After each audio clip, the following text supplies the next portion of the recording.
આણંદના લામવેલ road પર આવેલા સંકેત ઇન્ડિયાના ગોડાઉનમાં ભીષણ આગ લાગી છે. આ ઘટનાની જાણ થતાં જ આણંદ, બોરસદ અને નડિયાદ ફાયર બ્રિગેડની ટીમો ઘટનાસ્થળે પહોંચી હતી. આગ પર કાબૂ મેળવવા માટે મોટા પાયે પ્રયાસો હાથ ધરવામાં આવ્યા છે. આ દુર્ઘટનામાં લાખો રૂપિયાના ઇલેક્ટ્રોનિક્સ ઉપકરણો બળીને ખાખ થઈ ગયા હોવાની આશંકા છે. જોતજોતામાં આગે વિકરાળ સ્વરૂપ ધારણ કર્યું. સંકેત ઇન્ડિયાનો લામવેલ રોડ પર એક મોટો શોરૂમ આવેલો છે, જ્યાં ટીવી, ફ્રિજ, એસી, વોશિંગ મશીન અને ઘરઘંટી જેવા તમામ પ્રકારના ઇલેક્ટ્રોનિક્સ ઉપકરણોનું વેચાણ થાય છે. શોરૂમમાં વધારાનો સ્ટોક લામવેલ નજીક આવેલા આ ગોડાઉનમાં રાખવામાં આવતો હતો. આ ગોડાઉનમાં અચાનક આગ ફાટી નીકળી હતી અને જોતજોતામાં તેણે વિકરાળ સ્વરૂપ ધારણ કર્યું હતું. આ અંગે ફાયર ઓફિસર ધર્મેશ ગુર જણાવે છે કે मेरा नाम धर्मेश कौर, आनंद स्टेशन फायर ऑफिसर।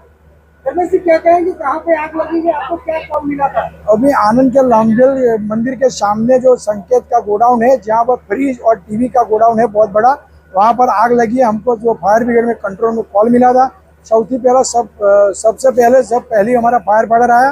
आग बहुत थी, इसीलिए हमारे फायर फाइटर 5 फायर फाइटर और साथ में भेज दिया।